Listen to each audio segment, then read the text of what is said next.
Welcome to Soft Hour Library. Tonight's story begins now. Close your eyes and rest. Chapter 23. The Lee Shore. Some chapters back, one Bulkington was spoken of, a tall, Newlanded mariner encountered in New Bedford at the inn. When on that shivering winter's night, the Pequod thrust her vindictive bows into the cold, malicious waves, who should I see standing at her helm but Bulkington? I looked with sympathetic awe and fearfulness upon the man, who in midwinter just landed from a 4 years' dangerous voyage, could so unrestingly push off again for still another tempestuous term. The land seemed scorching to his feet. Wonderfulest things are ever the unmentionable, deep memories yield no epitaphs. This 6-inch chapter is the stoneless grave of Bulkington. Let me only say that it fared with him as with the storm-tossed ship that miserably drives along the leeward land. The port would fain give succor, the port is pitiful, in the port is safety, comfort, hearthstone, supper, warm blankets, friends, all that's kind to our mortalities. But in that gale, the port, the land, is that ship's direst jeopardy. She must fly all hospitality. One touch of land, though it but graze the keel, would make her shudder through and through. With all her might she crowds all sail offshore, in so doing, fights, gainst the very winds that fain would blow her homeward, seeks all the lashed sea's landlessness again, for refuge's sake forlornly rushing into peril, her only friend her bitterest foe. Know ye now, Bulkington, glimpses do ye seem to see of that mortally intolerable truth, that all deep, earnest thinking is but the intrepid effort of the soul to keep the open independence of her sea, while the wildest winds of heaven and earth conspire to cast her on the treacherous, slavish shore. But as in landlessness alone resides highest truth, shoreless, indefinite as God, so better is it to perish in that howling infinite, than be ingloriously dashed upon the lee, even if that were safety. For worm-like then, oh, who would craven crawl to land? Terrors of the terrible, is all this agony so vain? Take heart, O Bulkington, bear thee grimly, demigod. Up from the spray of thy ocean perishing, straight up, leaps thy apotheosis. Chapter 24. The Advocate. As Queequeg and I are now fairly embarked in this business of whaling, and as this business of whaling has somehow come to be regarded among landsmen as a rather unpoetical and disreputable pursuit, therefore I am all anxiety to convince ye landsmen, of the injustice hereby done to us hunters of whales. In the first place, it may be deemed almost superfluous to establish the fact that among people at large, the business of whaling is not accounted on a level with what are called the liberal professions. If a stranger were introduced into any miscellaneous metropolitan society, it would but slightly advance the general opinion of his merits, were he presented to the company as a harpooner, say, and if in emulation of the naval officers he should append the initials S. W. Lev.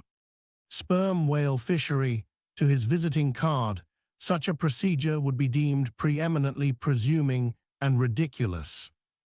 Doubtless one leading reason why the world declines honoring us whalemen is this: they think that, at best, our vocation amounts to a butchering sort of business, and that when actively engaged therein, we are surrounded by all manner of defilements. Butchers we are, that is true. But butchers also, and butchers of the bloodiest badge, have been all martial commanders, whom the world invariably delights to honor. And as for the matter of the alleged uncleanliness of our business, ye shall soon be initiated into certain facts hitherto pretty generally unknown, and which, upon the whole, will triumphantly plant the sperm whaleship, at least, among the cleanliest things of this tidy earth. But even granting the charge in question to be true, what disordered slippery decks of a whaleship are comparable to the unspeakable carrion of those battlefields, from which so many soldiers return to drink in all ladies' plaudits. And if the idea of peril so much enhances the popular conceit of the soldier's profession, let me assure ye that many a veteran who has freely marched up to a battery would quickly recoil at the apparition of the sperm whale's vast tail, fanning into eddies the air over his head. For what are the comprehensible terrors of man compared with the interlinked terrors and wonders of God?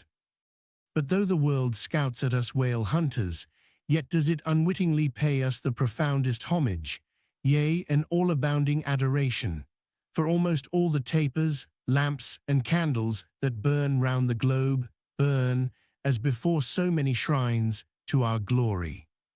But look at this matter in other lights, weigh it in all sorts of scales, see what we whalemen are and have been. Why did the Dutch in De Witt's time have admirals of their whaling fleets? Why did Louis XVI of France, at his own personal expense, fit out whaling ships from Dunkirk, and politely invite to that town some score or two of families from our own island of Nantucket? Why did Britain between the years 1750 and 1788 pay to her whalemen in bounties upwards of £1,000,000? And lastly, how comes it that we whalemen of America now outnumber all the rest of the banded whalemen in the world, sail a navy of upwards of 700 vessels, manned by 18,000 men, yearly consuming $4 million, the ship's worth, at the time of sailing, $20 million, and every year importing into our harbors a well-reaped harvest of $7 million? How comes all this, if there be not something puissant in whaling? But this is not the half. Look again. I freely assert that the cosmopolite philosopher cannot, for his life, point out one single peaceful influence, which within the last 60 years has operated more potentially upon the whole broad world, taken in one aggregate, than the high and mighty business of whaling. One way and another, it has begotten events so remarkable in themselves, and so continuously momentous in their sequential issues, that whaling may well be regarded as that Egyptian mother who bore offspring themselves pregnant from her womb. It would be a hopeless, endless task to catalogue all these things. Let a handful suffice. For many years past, the whale ship has been the pioneer in ferreting out the remotest and least known parts of the earth. She has explored seas and archipelagos which had no chart, where no Cook or Vancouver had ever sailed. If American and European men of war now peacefully ride in once savage harbors, let them fire salutes to the honor and glory of the whale ship, which originally showed them the way, and first interpreted between them and the savages. They may celebrate as they will the heroes of exploring expeditions, your Cooks, your Crusenstons, but I say that scores of anonymous captains have sailed out of Nantucket that were as great and greater than your Cook and your Crucenston. For in their succorless empty-handedness, they in the heathenish sharked waters, and by the beaches of unrecorded Javelin Islands, battled with virgin wonders and terrors that Cook with all his marines and muskets would not willingly have dared. All that is made such a flourish of in the old South Sea voyages, those things were but the lifetime commonplaces of our heroic Nantucketers. Often adventures which Vancouver dedicates 3 chapters to, these men accounted unworthy of being set down in the ship's common log. The world, oh the world!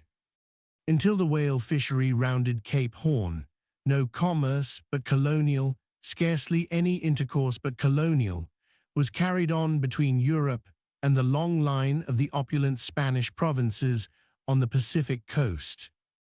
It was the whaleman who first broke through the jealous policy of the Spanish crown touching those colonies, and if space permitted, it might be distinctly shown how from those whalemen at last eventuated the liberation of Peru, Chile, and Bolivia from the yoke of old Spain, and the establishment of the eternal democracy in those parts.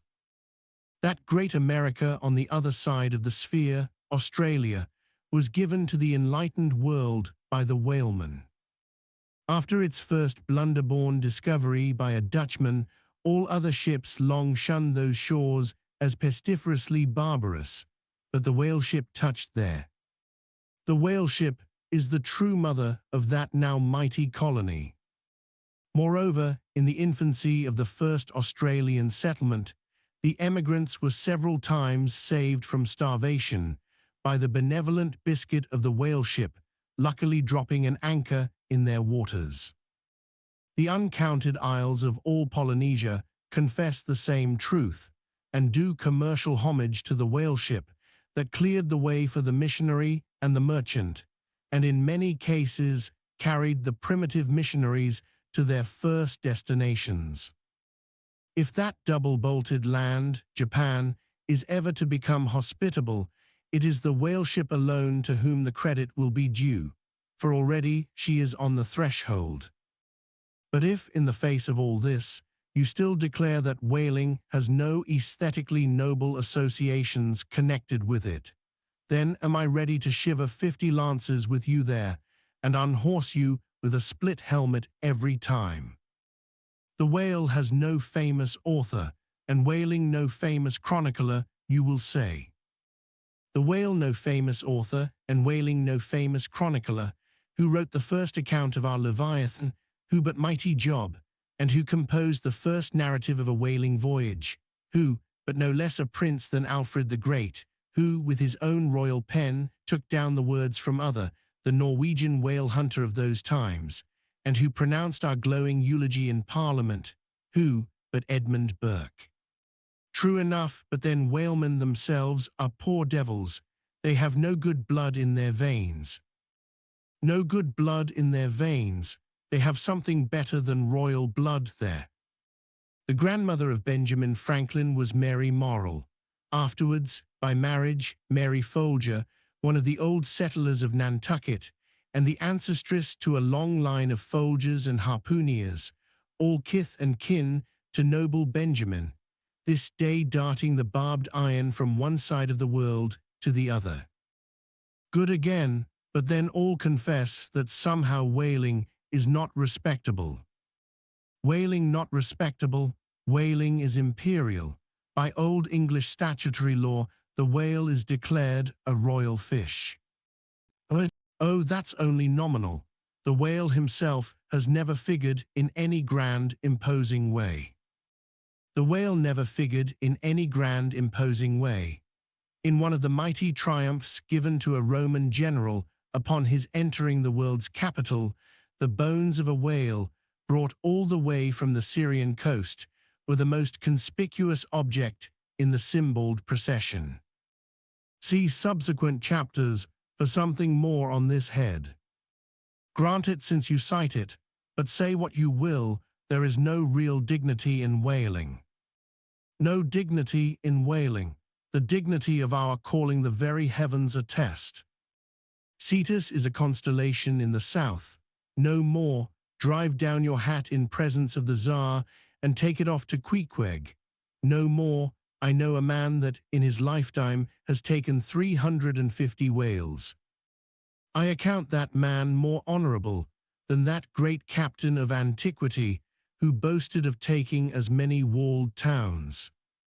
And as for me, if by any possibility there be any as yet undiscovered prime thing in me, if I shall ever deserve any real repute in that small but high-hushed world which I might not be unreasonably ambitious of, if hereafter I shall do anything that, upon the whole, a man might rather have done than to have left undone, if, at my death, my executors, or more properly my creditors, find any precious MSS in my desk, then here I prospectively ascribe all the honor and the glory to whaling, for a whale ship was my Yale College and my Harvard.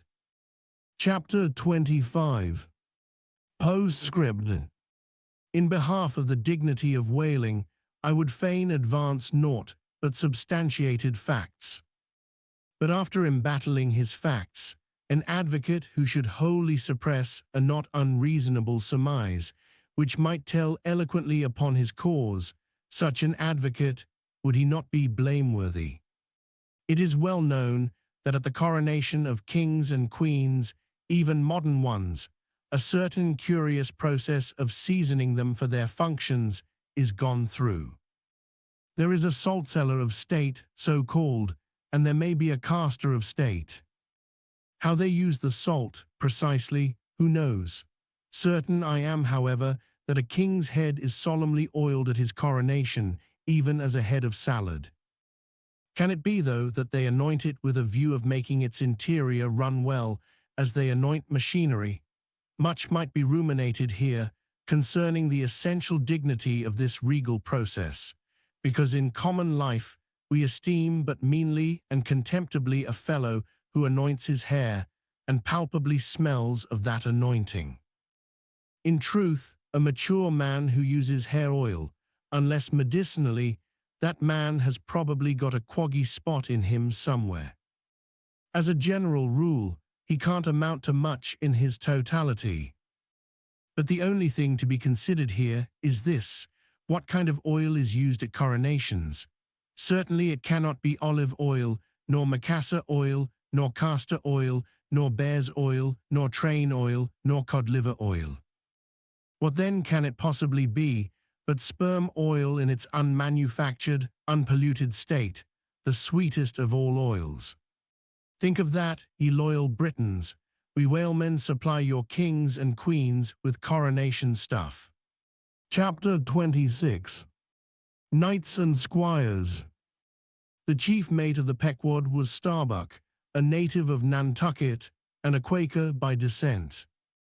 He was a long, earnest man, and though born on an icy coast, seemed well adapted to endure hot latitudes, his flesh being hard as twice-baked biscuit. Transporting to the Indies, his live blood would not spoil like bottled ale.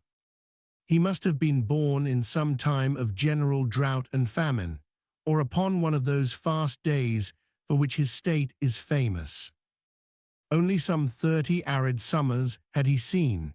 Those summers had dried up all his physical superfluousness. But this, his thinness, so to speak, seemed no more the token of wasting anxieties and cares than it seemed the indication of any bodily blight. It was merely the condensation of the man. He was by no means ill-looking, quite the contrary. His pure tight skin was an excellent fit, and closely wrapped up in it, and embalmed with inner health and strength, like a revivified Egyptian, this Starbuck seemed prepared to endure for long ages to come, and to endure always as now, for be it polar snow or torrid sun, like a patent chronometer, his interior vitality was warranted to do well in all climates. Looking into his eyes, you seemed to see there the yet lingering images of those thousandfold perils he had calmly confronted through life. A staid, steadfast man, whose life for the most part was a telling pantomime of action, and not a tame chapter of sounds. Yet for all his hardy sobriety and fortitude, there were certain qualities in him which at times affected, and in some cases seemed well nigh to overbalance all the rest. Uncommonly conscientious for a seaman, and endued with a deep natural reverence, the wild watery loneliness of his life did therefore strongly incline him to superstition, but to that sort of superstition which in some organizations seems rather to spring, somehow, from intelligence than from ignorance. Outward portents and inward presentiments were his. And if at times these things bent the welded iron of his soul, much more did his faraway domestic memories of his young Cape wife and child tend to bend him still more from the original ruggedness of his nature, and open him still further to those latent influences which, in some honest-hearted men, restrain the gush of daredevil daring, so often evinced by others in the more perilous vicissitudes of the fishery. "I will have no man in my boat," said Starbuck, "who is not afraid of a whale."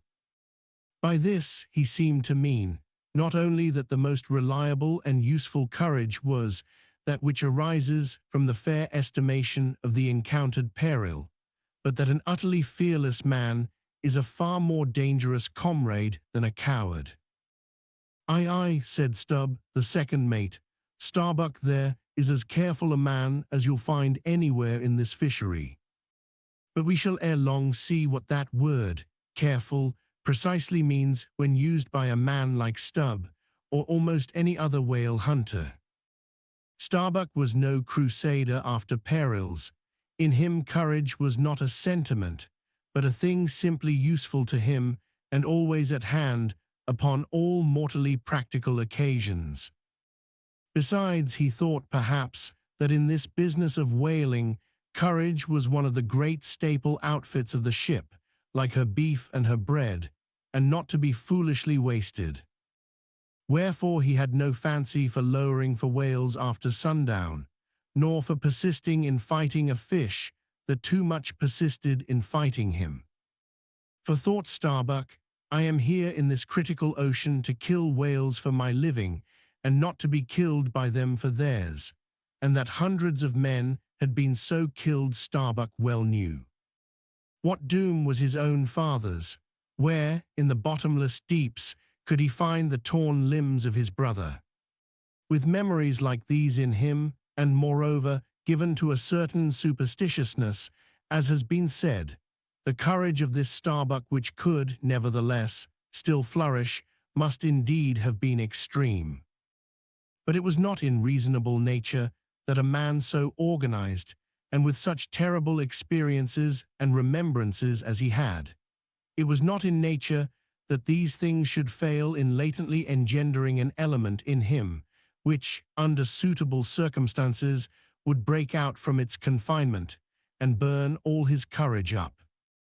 And brave as he might be, it was that sort of bravery chiefly visible in some intrepid men, which, while generally abiding firm in the conflict with seas, or winds, or whales, or any of the ordinary irrational horrors of the world, yet cannot withstand those more terrific, because more spiritual terrors, which sometimes menace you from the concentrating brow of an enraged and mighty man.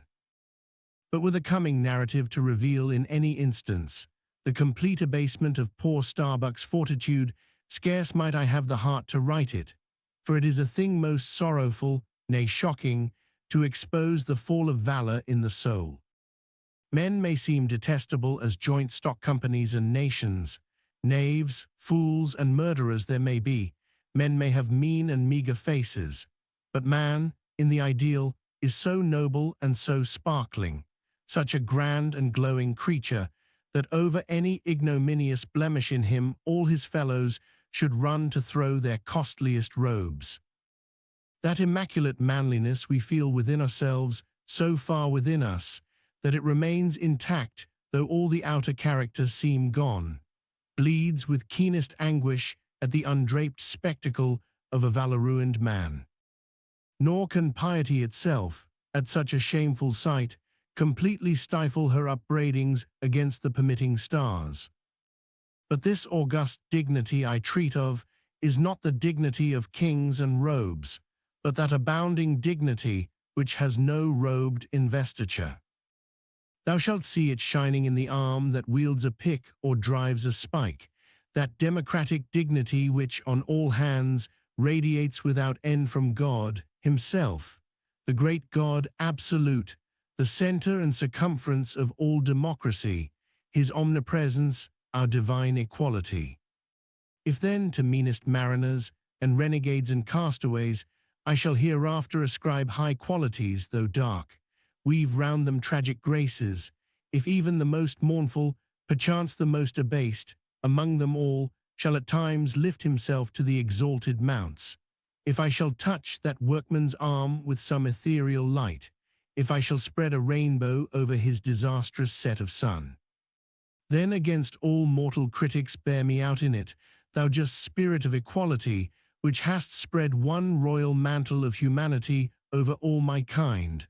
Bear me out in it, thou great democratic God, who didst not refuse to the swart convict, Bunyan, the pale poetic pearl, thou who didst clothe with doubly hammered leaves of finest gold the stumped and paupered arm of old Cervantes, thou who didst pick up Andrew Jackson from the pebbles, who didst hurl him upon a war horse, who didst thunder him higher than a throne, thou who in all thy mighty earthly marchings ever cullest thy selectest champions from the kingly commons, bear me out in it, O God.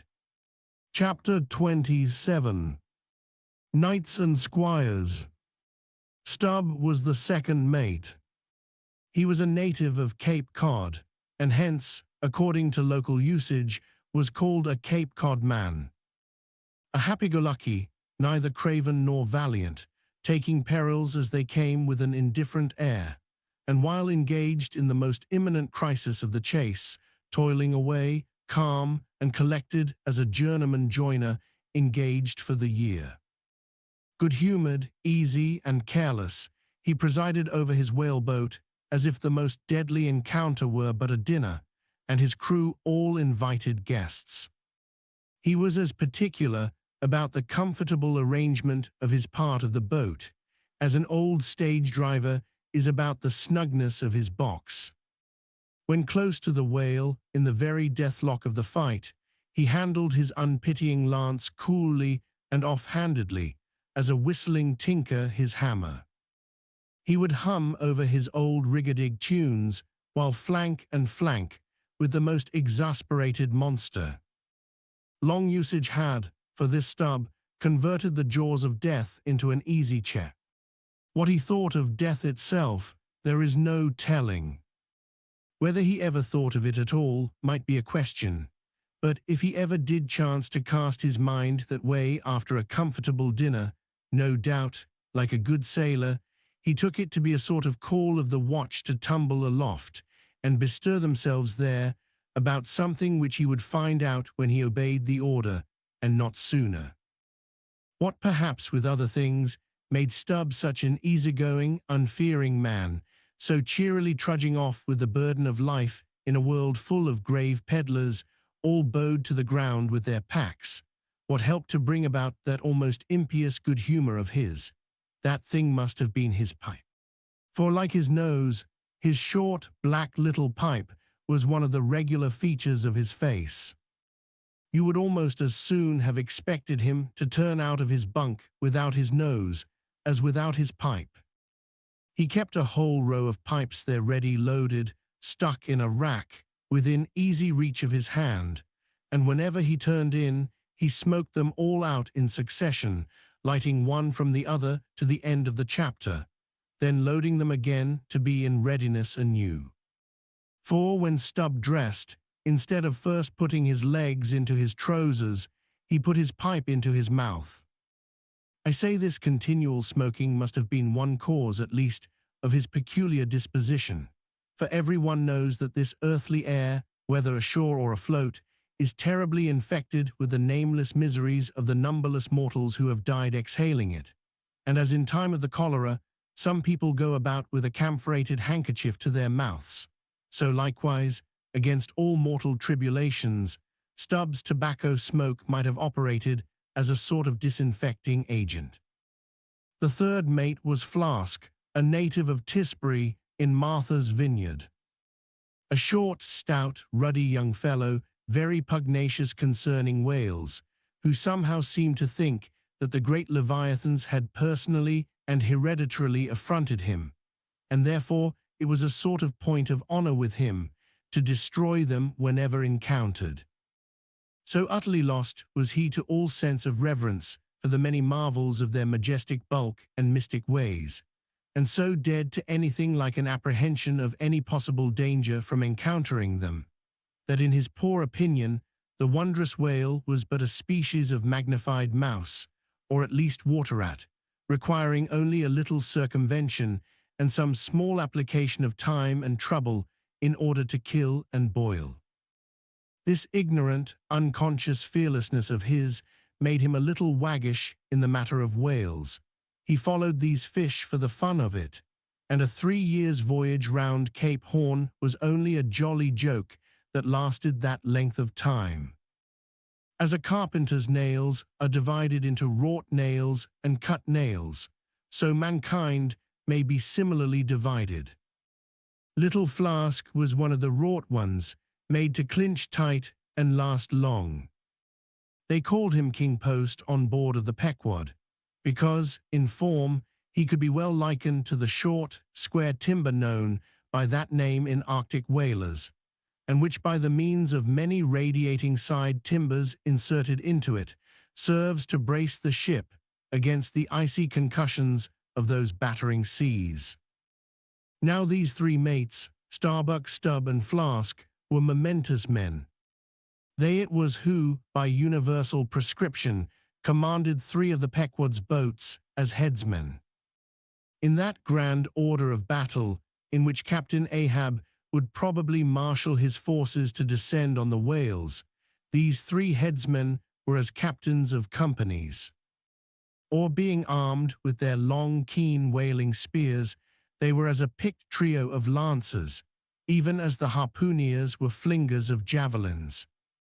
And since in this famous fishery, each mate or headsman, like a Gothic knight of old, is always accompanied by his boat steerer or harpooneer, who in certain conjunctures provides him with a fresh lance, when the former one has been badly twisted or elbowed in the assault, and moreover, as there generally subsists between the two a close intimacy and friendliness, it is therefore but meet that in this place we set down who the Pequod's harpooneers were, and to what headsman each of them belonged.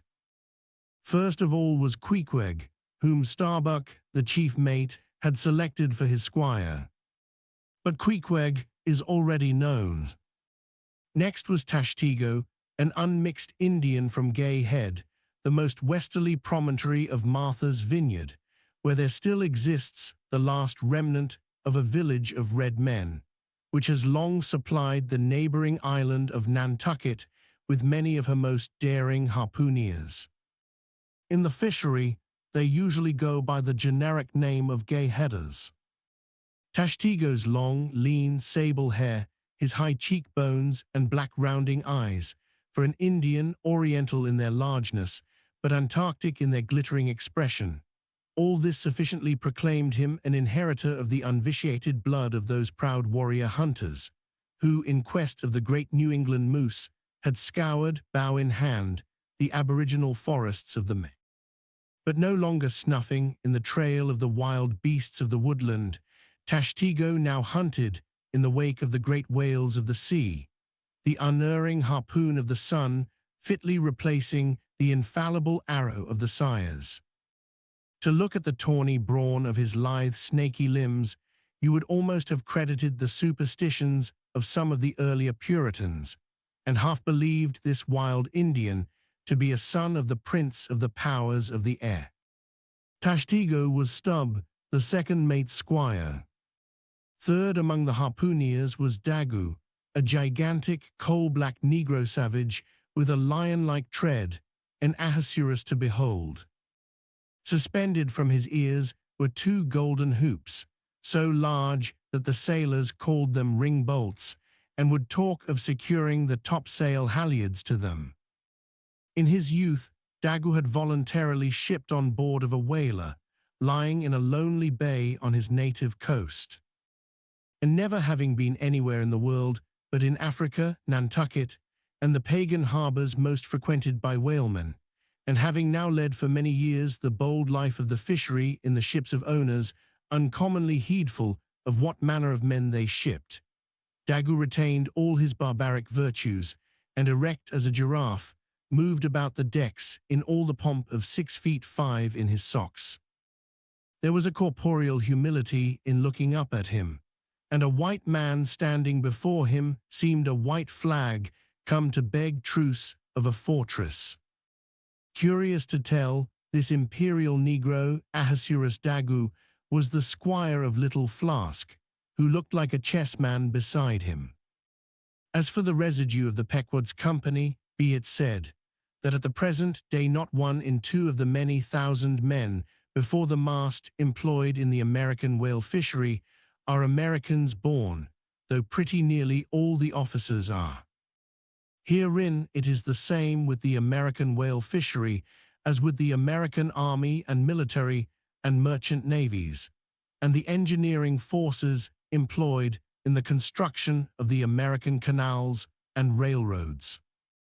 The same, I say, because in all these cases the Native American liberally provides the brains, the rest of the world as generously supplying the muscles. No small number of these whaling seamen belong to the Azores, where the outward-bound Nantucket whalers frequently touch to augment their crews from the hardy peasants of those rocky shores. In like manner, the Greenland whalers sailing out of Hull or London put in at the Shetland Islands to receive the full complement of their crew. Upon the passage homewards, they drop them there again. How it is, there is no telling, but islanders seem to make the best whalemen. They were nearly all islanders in the Pequod, isolatos too, I call such, not acknowledging the common continent of men, but each isolato living on a separate continent of his own. Yet now, federated along one keel, what a set these isolatos were.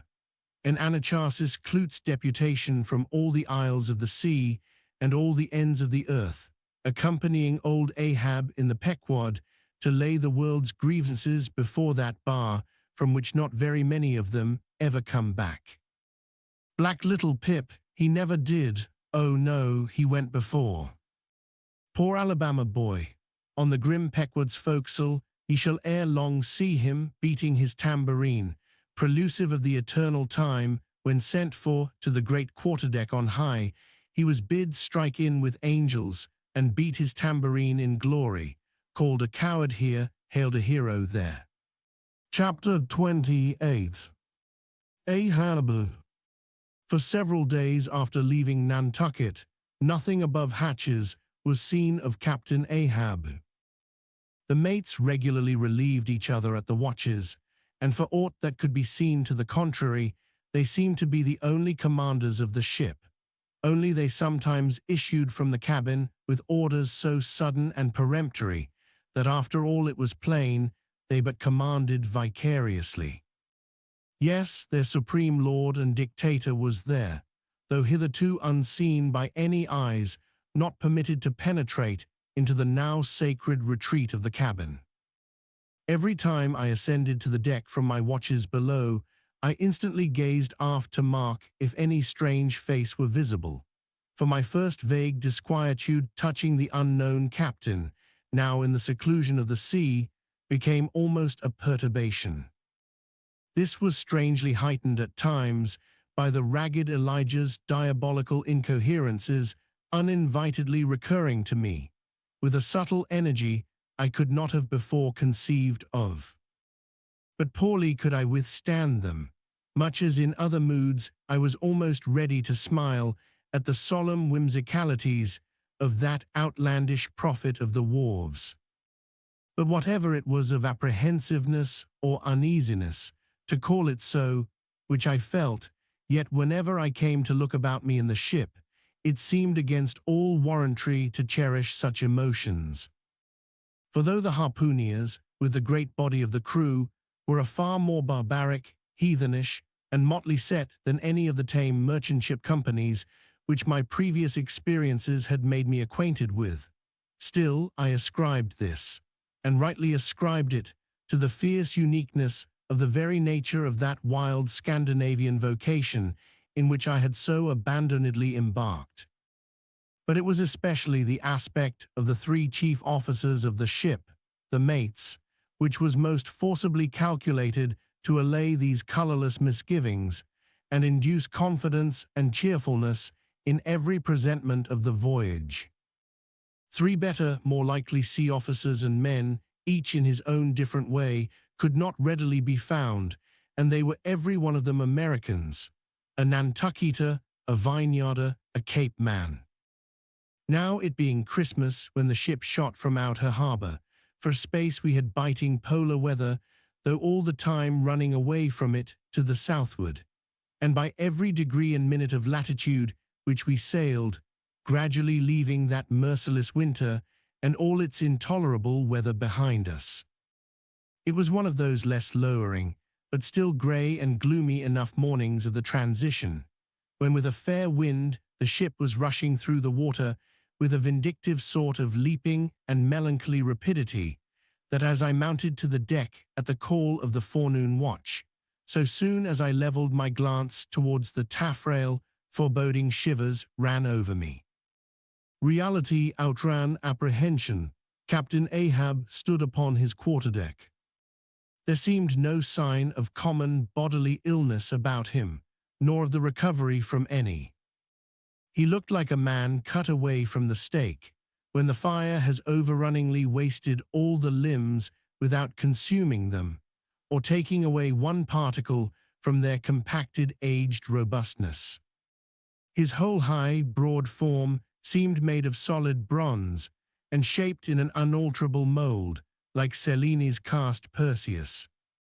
Threading its way out from among his grey hairs, and continuing right down one side of his tawny, scorched face and neck, till it disappeared in his clothing, you saw a slender rod-like mark, lividly whitish. It resembled that perpendicular seam sometimes made in the straight, lofty trunk of a great tree, when the upper lightning tearingly darts down it, and without wrenching a single twig, peels and grooves out the bark from top to bottom, ere running off into the soil, leaving the tree still greenly alive, but branded. Whether that mark was born with him, or whether it was the scar left by some desperate wound, no one could certainly say. By some tacit consent, throughout the voyage little or no allusion was made to it, especially by the mates. But once Tashtigo's senior, an old gay-head Indian among the crew, superstitiously asserted that not till he was full 40 years old did Ahab become that way branded, and then it came upon him, not in the fury of any mortal fray, but in an elemental strife at sea. Yet this wild hint seemed inferentially negatived by what a grey Manxman insinuated, an old sepulchral man, who, having never before sailed out of Nantucket, had never ere this laid eye upon wild Ahab. Nevertheless, the old sea traditions, the immemorial credulities, popularly invested this old Manxman with preternatural powers of discernment, so that no white sailor seriously contradicted him when he said that if ever Captain Ahab should be tranquilly laid out, which might hardly come to pass, so he muttered, then whoever should do that last office for the dead would find a birthmark on him from crown to sole. So powerfully did the whole grim aspect of Ahab affect me, and the livid brand which streaked it, that for the first few moments I hardly noted that not a little of this overbearing grimness was owing to the barbaric white leg upon which he partly stood. It had previously come to me that this ivory leg had at sea been fashioned from the polished bone of the sperm whale's jaw. Aye, he was dismasted off Japan, said the old gay-head Indian once, but like his dismasted craft, he shipped another mast without coming home for it. He has a quiver of I was struck with the singular posture he maintained. Upon each side of the Pequod's quarter-deck, and pretty close to the mizzen shrouds, there was an auger hole bored about half an inch or so into the plank. His bone leg steadied in that hole, one arm elevated and holding by a shroud. Captain Ahab stood erect, looking straight out beyond the ship's ever-pitching prow. There was an infinity of firmest fortitude, a determinate, unsurrenderable willfulness, in the fixed and fearless forward dedication of that glance.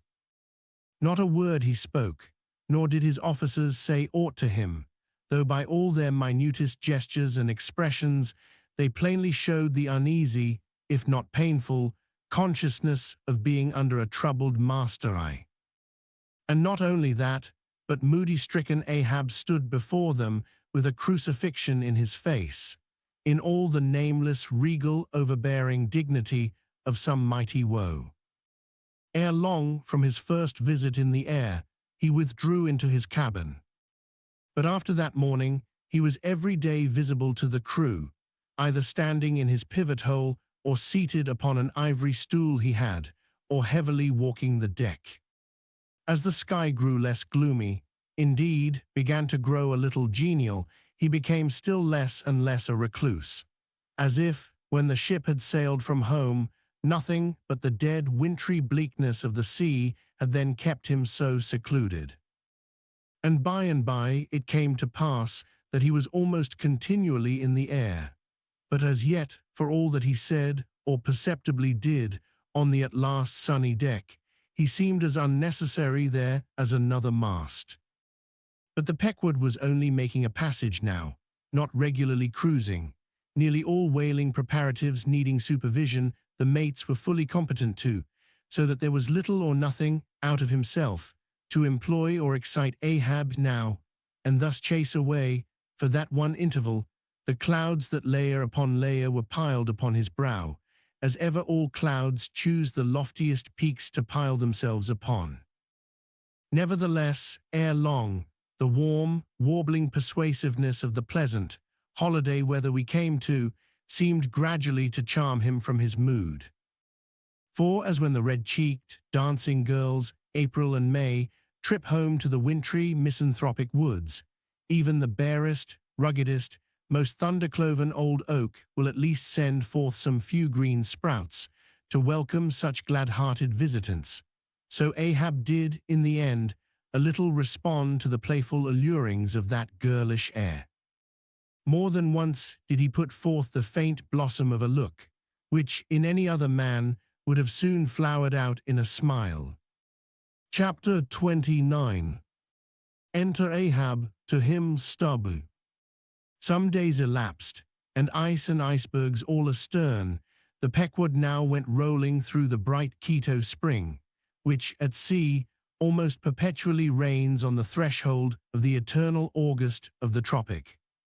The warmly cool, clear, ringing, perfumed, overflowing, redundant days were as crystal goblets of Persian sherbet, heaped up, flaked up, with rose-water snow.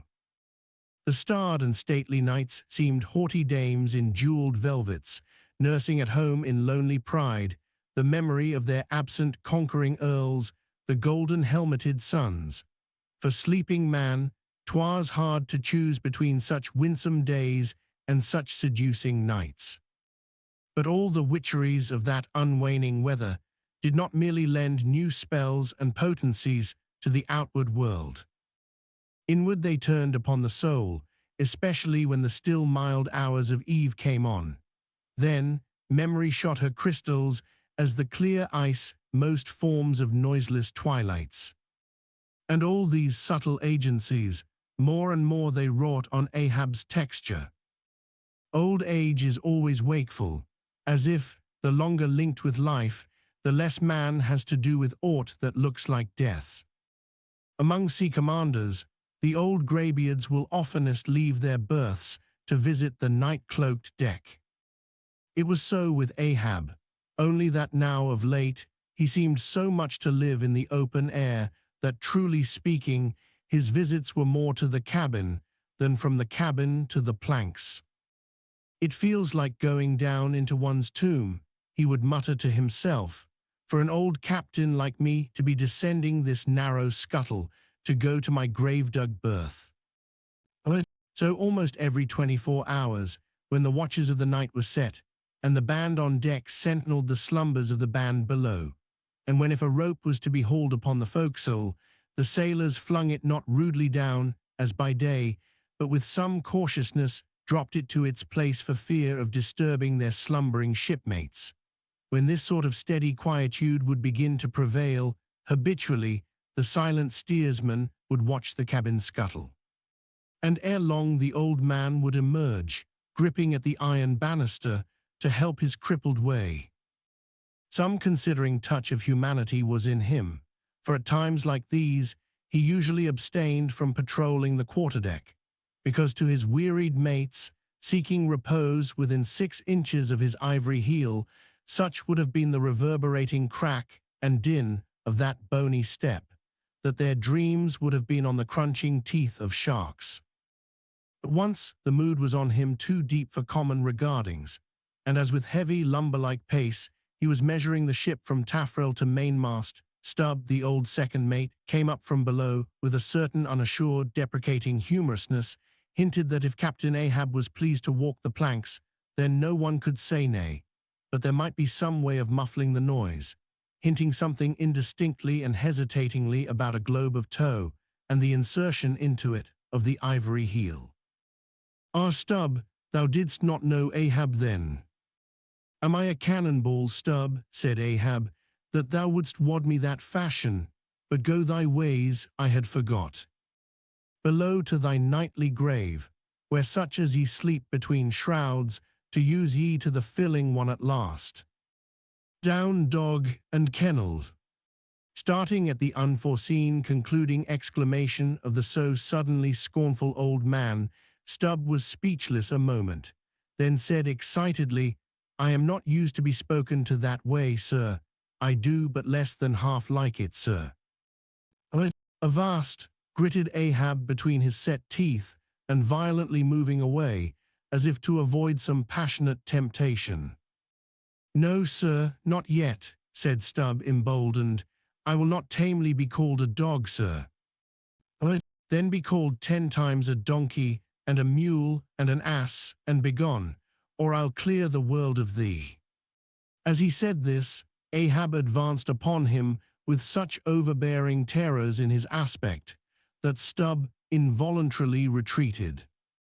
"I was never served so before without giving a hard blow for it," muttered Stubb, as he found himself descending the cabin scuttle.